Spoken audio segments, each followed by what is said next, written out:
Hello everybody and welcome to my channel. My name is Rainer and this is Rainier Books. It's Sunday again and time for another mishmash, another weekly wrap-up of the things that I have read, the things that I'm reading, that I'm planning to read, and sometimes also other things that happen in the world to my everyday life. So let's do this. Let's get started.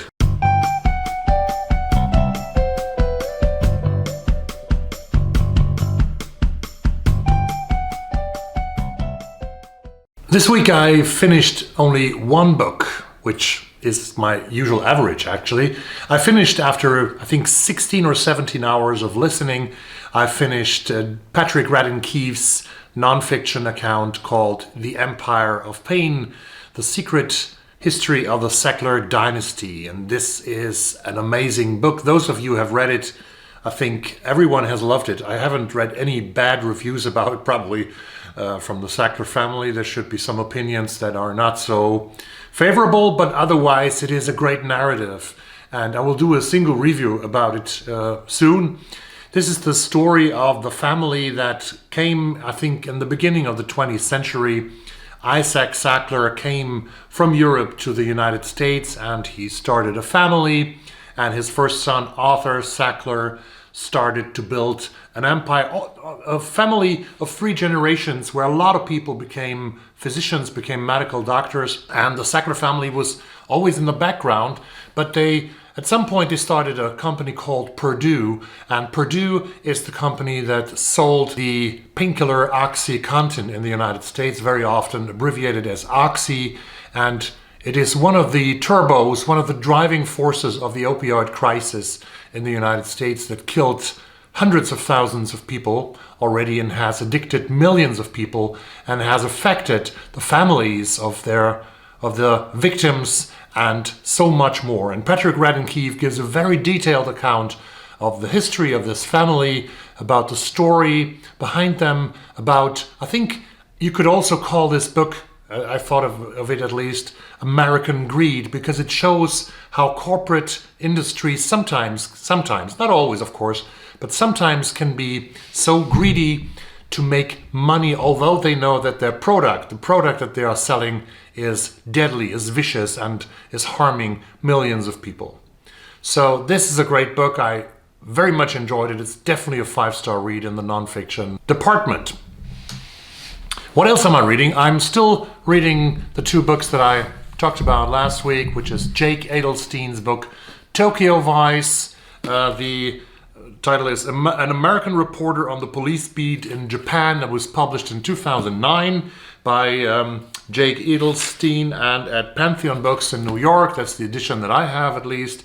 An incredible story, almost an unbelievable story of a young American friend and fan of Japan going to Japan from Missouri, from the state of Missouri, studying the Japanese language and applying for a job as a crime reporter in Tokyo and getting the job, which is very, very easy. He was the first gaijin, the first foreigner who got a job as a crime reporter in Tokyo at Japan's biggest newspaper, the Yomiuri, I think Yomiuri Daily is it called.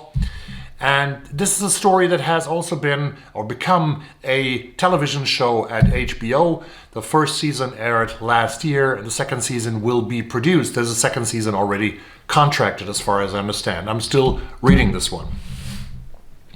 Another suspected 5-star read. I am now only 49 pages in, but today I read 5-6 pages or even a little bit more, and I absolutely marveled by this book. It's called Coccon by Zhang Yueran from China, translated from the Chinese by Jeremy Tiang and published by my edition by World Editions last year in the UK. This book should be on the list of the International Booker Friends or Booker Jury. I will be super disappointed if you don't have this work on your list, because this feels like, after 50 pages, as a masterpiece.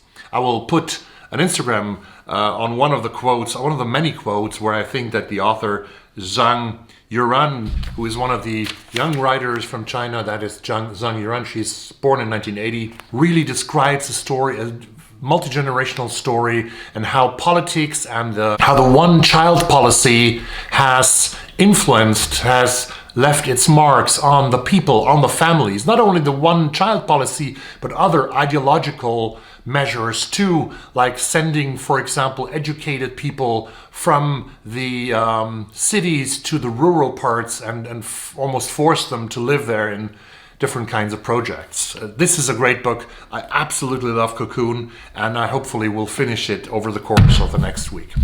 Another book that I am looking at, well, we never talk about travel guides, do we? But this one is an Inside Guides, that's the edition, and this is about South Korea, which is on my bucket list. Hopefully I will be able in my life to pay a visit to South Korea. I've been to Tokyo, but I also want to go to Seoul and want to see something of this country in Southeast Asia.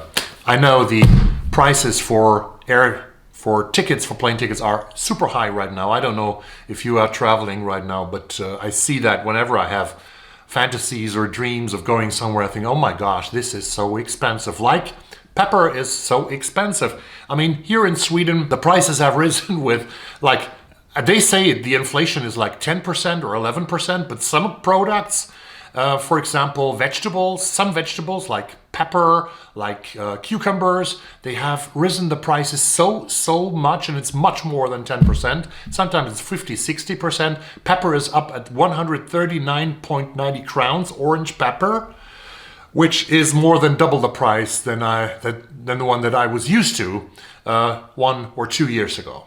So this is a little rant about the inflation. Tell me something about your inflation in your country. I think it's really a mess right now.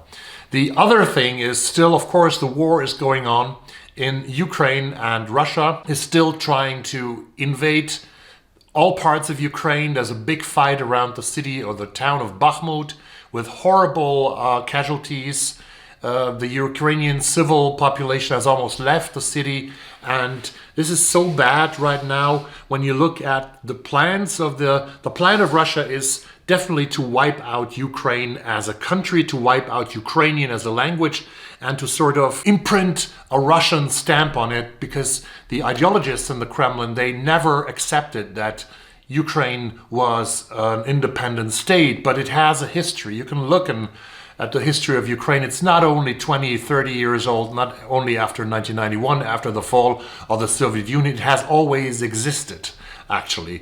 And when I saw a couple of speeches from the Republican convention, no, not from the Republican convention, excuse me, from the CPAC convention in Maryland, where Donald Trump, I actually didn't want to name this guy anymore, but where Donald Trump last night held a speech and promised a lot of things, telling so many lies. And when I see that there is a majority of Trump right now in the polls of becoming again the Republican candidate for 2024, 62-20 in front of DeSantis, who is not much better, then this is really scaring, because Trump talked about, for example, that the US should stop their help to Ukraine, which would mean that Russia would sort of be able to march through to Kiev and annex the whole country and go further on. Democracy is really at stake. It's at stake in Europe. It is at stake in the US, where forces, the bad and the dark forces, it's about white supremacy. It's about the old times that some people sort of mourn after, that never existed. When there were no gay people, there were no black people were in their place, and brown people and indigenous people were in their place, and the white people could rule this country. And that's what some people want to have back, and it's so sad and really so upsetting to see that they don't understand how Russia is manipulating even the elections in the United States. Read Timothy Snyder's book, The Road to Unfreedom. I cannot mention it often enough. It's an amazing book. Timothy Snyder has analyzed the situation very, very well, and we have to take care of democracy. It's such a vulnerable plant, such a vulnerable flower, and it's not safe we can't just think that we have it for granted for the rest of our lives and for the next generations. So I think that was pretty much everything. No, I wanted to tell you, of course, I'm sorry. I have finished actually watching the television shows Breaking Bad and Better Call Saul watched both with my daughter for the second time. She watched it for the first time, I watched it for the second time. And this is such a masterpiece. Both shows are such a masterpiece. I think if you haven't seen them, you have to see them. 5 seasons of Breaking Bad and 6 seasons of Better Call Saul, starring amazing actors like Bryan Cranston, obviously in Breaking Bad, and Aaron Paul, like Bob Odenkirk, Ray Seahorn, Giancarlo Esposito, and many, many others in Better Call Saul. This is such a great stuff. Everything, every detail in these scripts is so constructed, so well done, so that I think this is also a form of literature. I had always the thesis, also when I was a student at university, I was always thinking that scripts and original scripts for the screen, like this one, like Breaking Bad by the great Vince Gilligan, like Breaking Bad and Better Call Saul also by Vince Gilligan, that this is literature as well. It's literature that people write down and then they put up, they make it a screenplay, a screen show, a TV show for us to watch. So this is great literature as well. There are great TV series out there. And tell me about your favorite television show down below. This is a little bit about other media consumptions that I have. I will come back with a reaction video on the Women's Prize Long. This is probably sitting on a train from southern Sweden to Stockholm, back again on Tuesday night. Hopefully it works. Hopefully I have the internet connection.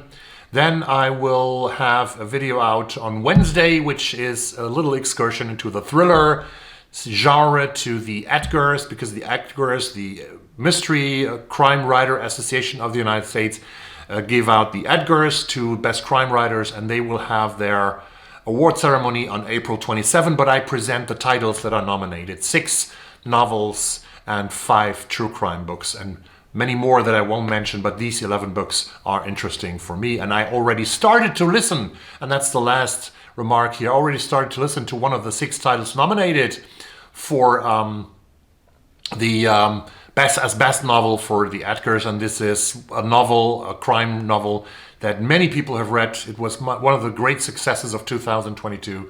This is The Maid, by about a 25-year-old maid, a roommate of the Regency Grand Hotel. I don't know in which city, but she is a little bit autistic, I think. One day she finds a body in the Baker suite, and things start to unfold and start to happen. Told in first person narration. Thank you very much. Beautiful and interesting from the beginning. So this is the stuff that I'm reading. Thank you for watching this. Thank you for subscribing to the channel, and bye-bye. Have a good week.